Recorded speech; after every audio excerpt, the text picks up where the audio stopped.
Okay. Hi, Vivek Wadhwa. Thank you for being here. Sure. I would like to discuss several subjects, but let's start with introducing you. You are an academic, a researcher, also a writer, entrepreneur. Right. What are you exactly now? But can you tell something more about it? Well, I used to be an entrepreneur. I founded 2 companies. And then I switched gears. I had health problems and I needed to switch gears and I became an academic. And what I found in academia was that I could research any topic I wanted to. That's the beauty of being an academic. That anything which interests you, you can research.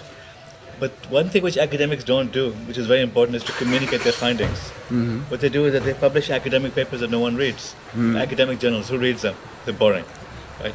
So what I found was that if I started writing for the popular media, I could communicate my research and my findings and be a much better teacher than being an academic, than doing it the academic way. So this is why I publish in academic journals also, but most of my thoughts I communicate via the public, by the popular media.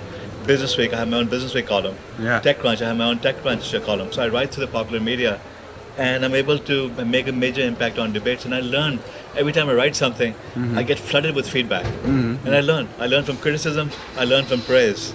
I learn from all the additional information people send to me. So that's why I do all of these things. Yeah. And did you like it? Is there difference in how much you liked it, or is it? Does it has to? Is it? Is it in the process of your career that first you want to be an entrepreneur and then you want to? Yeah. See, the learning you gain by being an entrepreneur, there's nothing like it. It's the most intense experience you can possibly have, because you have to learn everything from how do you sell, how do you manage, how do you market, how do you persuade people to do what you want to do. You have to deal with problems. You have to make sales. Sales falls through. Customers are unhappy. Employees leave you. The markets change. So you have to deal with all this uncertainty. You have to deal with all these problems, and you have to deal with the ups and downs of life. If you're lucky, you'll make a lot of money and you'll be comfortable. Yeah. But more likely than not, you're going to be starving. But it's more learning than anything else you can do in your life. So this is what I really enjoyed about being an entrepreneur. I didn't do great. I didn't, like you walk around Silicon Valley and you have these billionaires here. I never achieved, billions, but I did well enough to be able to take a few years off. And I thought, okay, now I've gained a lot. It's time for me to teach. It's time for me to help the world by communicating my ideas and my thoughts and giving back. This is all, for me, academia and what I'm doing this stage in my life. I'm not making money. I don't take money from any company. I don't take money from anyone. Okay? I don't take money from TechCrunch. I don't take money from Business Week, because I don't want them telling me what to do or dictating my research or my thoughts. Yeah. So I have the freedom of doing what I want to do, but for me it's all about giving back to the world, teaching and doing as much good as I can. Yeah. And what I find is that by giving I gain a lot. How much time did it take from you to be a successful entrepreneur? It takes a lot of time. I mean, you have to do trial and error. I got thrown into entrepreneurship because I had built technology at First Boston, which had a lot of potential, and we created a company from that. But you learn every day of your life. You learn as an entrepreneur, and you learn as much from failure as you learn from success. That's another important aspect of entrepreneurship. Okay. Did you fail a lot? That you fail a lot, and you have to learn from the failure. Yeah. I know you're going to ask me about Europe. Yeah. One of the big differences about Silicon Valley and America and Europe is that here failure is something you show off about. I moved to Silicon Valley about a year and a half ago. I lived in the United States. And in the United States, failure is not that much of a problem. Entrepreneurship is cherished. It's a very open, inclusive society. Okay, but one thing which surprised me when I came here was when you meet people, you ask them to tell them about you. They tell you what they're doing, and then the second thing they tell you is about how they failed. They just show off about all the companies that screwed up. And I started wondering. I went home and I told my wife. I said, something is wrong with this place. Everyone here is a loser. Everyone shows up about how many things they screwed up. Yeah. But what happens is that you learn that in Silicon Valley, people understand that to succeed, you have to fail. Right? It's like an experiment. When you do science experiments, everyone expects to fail because you have to keep trying 30, 40 times sometimes before you achieve success. It's the same thing with entrepreneurship, especially when you're opening up new markets. failure is simply part of the experimentation process. So here, the Silicon Valley people understand that the more you've experimented, the more likely you are to have gained knowledge, and the more likelihood that you'll finally achieve success. That's why they show off about their failures. Okay, that's a Big difference between here and Holland. It's a cultural. It's a cultural thing. Or maybe. Yeah. Same thing with here in France, here in Germany, same problems. That those countries don't accept failure. It's looked down on. People, when they have failed, they feel very embarrassed about it. They try not to show off about it. Thing, of course.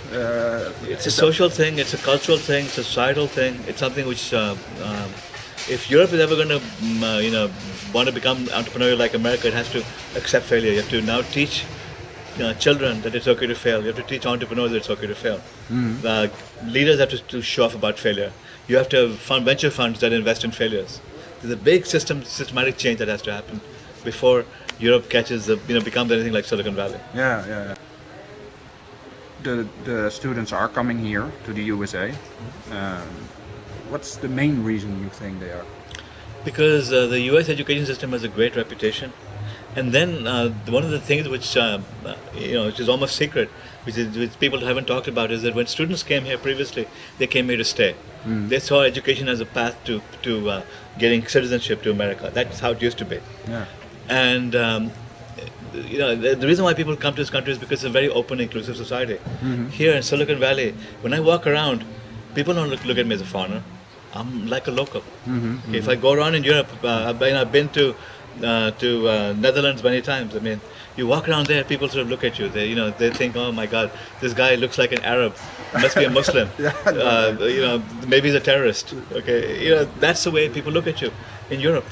I always say the perception is most important. So Exactly, and even if they may not say it, but that's what they're thinking. You can tell because they look at you with suspicion. Here, you go to any cafe, people who are walking by here, they smile at you, they wave at you. That when you have an accent, they don't look at you if you're strange. Everyone has an accent here, and it's just normal to be different here. Yeah. But that's not the case in Europe. So you ask about why students prefer to come here? Yeah. Because people who've been here before, people like me, they're very successful. So when I meet other Indians, I tell them that, hey, there's no difference between us and Americans. So immediately they get the idea that this is a great place to be. Yeah, but it's it's not an easy thing to change, of course, in Europe. It's not an easy thing to change. Yeah. I think they have a quite educational system. Yeah. Do the Indians know about Europe? Do they know about the Netherlands? They've heard about how close Europe is. I mean, the perception of Europe is a closed society. That Europeans are not warm and friendly like Americans are. Really? That's not necessarily true. Yeah. Right? But the first impression, you go to France, everyone thinks that the French are arrogant as hell, right? I mean, even you do, right? But if you were talking to a Frenchman, they would say, we're not arrogant.